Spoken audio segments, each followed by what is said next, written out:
Why did a security guard suddenly get confrontational with Sophie Cunningham during what should have been a moment of pure team celebration? That's what had fans and commentators alike scratching their heads. The Indiana Fever had just secured a massive playoff win. The energy in the arena was electric, and Sophie, sidelined due to injury and clearly in a leg brace, was on the sidelines cheering like any dedicated teammate would. Yet somehow, her simple act of standing near half-court alongside CaitlinClark and Chloe BB turned into an unexpected confrontation, thanks to an overzealous league security officer. While everyone else was focused on the victory and team unity, one person decided Sophie was a problem. And not just a problem, but one that needed addressing immediately, loudly, and in front of a national audience. Let's set the scene clearly. Sophie wasn't running, wasn't crossing the line onto the court, and wasn't interfering in any way. She was merely clapping and showing support. But for some reason, this league-employed security guard felt the need to step in and confront her, as if a player in a leg brace was about to charge the court and start chaos. No such concern was shown toward Clark or Chloe, who were literally standing right next to her doing the same thing. That's where things began to unravel online. The clip went viral not because Sophie did anything wrong, but because it exposed an uncomfortable truth. Some players are treated differently. The backlash was immediate and fierce. Instead of headlines celebrating Lexi Hull's clutch performance or the Fever's playoff resilience, the spotlight shifted to yet another case of the WNBA, turning a joyful moment into an unnecessary controversy. Sophie's face said it all: confusion, disbelief, and finally the determined glare she's known for. Fans erupted across social media, calling out what they saw as blatant bias. People asked why a white, blonde, outspoken player like Sophie seems to be policed more than others. And it wasn't just the typical fan base raising eyebrows. Casual viewers, newly drawn to the WNBA through players like Clark, were equally vocal. This incident didn't happen in a vacuum. Sophie Cunningham has long been painted as a villain by parts of the media and by segments of the league's fan base, largely because she refuses to conform. She's blunt, confident, unfiltered, and has no problem challenging league-approved narratives. And let's be honest, the WNBA hasn't always been comfortable with that. Instead of embracing her as a compelling personality who brings energy, fire, and loyal fans to the game, the league has repeatedly tried to push her to the margins. Marketing-wise, she's often left out of promotional content. When she's involved in on-court scuffles, she's criticized as aggressive or entitled.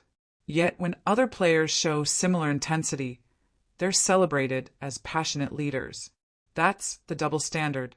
And fans are tired of pretending they don't see it, especially when the league keeps giving them examples. This security guard's outburst didn't just seem over the top, it seemed personal. And when people online started analyzing the footage, they noticed even more red flags. Caitlin and Chloe were just as visible in the moment, but neither got so much as a glance from security. Only Sophie. So naturally, fans began asking why. Was this about a rule being broken? Or was it about sending a message? Sophie has become one of the WNBA's most polarizing players, not because she's dirty or disrespectful, but because she's real. She doesn't play politics. She doesn't filter her opinions for PR points. She doesn't shy away from heat. And that kind of authenticity, especially coming from someone who doesn't match the WNBA's current image of who should be the face of the league, has made her a target. Sophie isn't Angel Reese, who the league promotes heavily. She isn't Paige Buchers, the next anointed one. She's just Sophie, fiery, confrontational when necessary, and fiercely loyal to her teammates. That mix has built her a loyal fan base, and those fans were absolutely not having it when she got treated like a security risk for cheering. Comments flooded in by the thousands. Clips of the moment were shared, reshared, and analyzed frame by frame. Tweets with hashtags like #FreeSophie and #WNBExposed began trending. The narrative shifted from celebration to controversy once again. That's the core issue here. Every time the league gets a golden moment to elevate its players and the sport itself, something unnecessary happens to hijack it. And more often than not, Sophie Cunningham is at the center of it, not because of her actions, but because of how others react to her presence. That's not a player problem. That's a league problem. The optics of this incident were terrible, and the fallout wasn't contained. Fans started connecting dots, pointing to past examples of selective discipline and uneven media narratives. When players like Angelreese show emotion, they're labeled passionate. When Sophie does it, she's aggressive. When CaitlinClark gets fouled hard, it's just physical play. When Sophie reacts to being confronted unfairly, it's somehow her being dramatic. The inconsistencies are so glaring that even people new to the WNBA are noticing. And that's dangerous for a league trying to grow its audience. Growth isn't just about TV ratings or trending on Twitter. It's about building trust with fans. It's about proving you treat all players fairly. And on that front, the WNBA keeps falling short. Sophie's response to all this? Composed, focused, unbothered.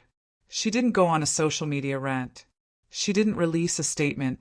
But her body language during that confrontation spoke volumes.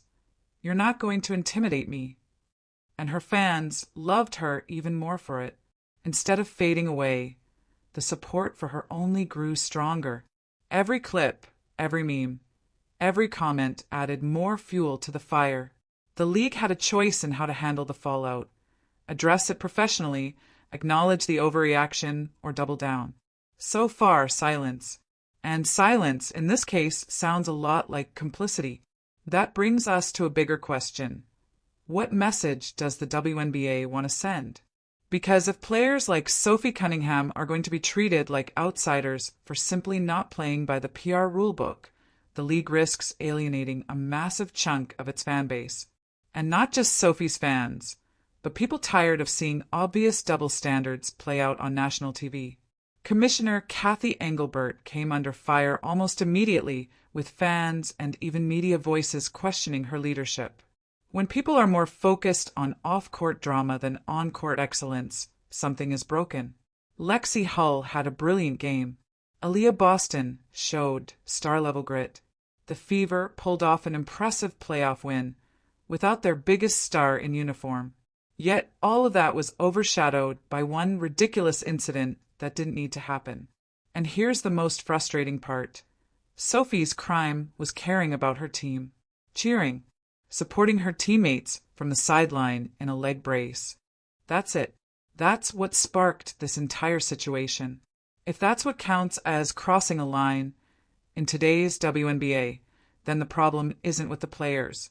It's with the people running the show. The league had a chance to make this postseason about excellence and unity. Instead, it became a cautionary tale in optics mismanagement.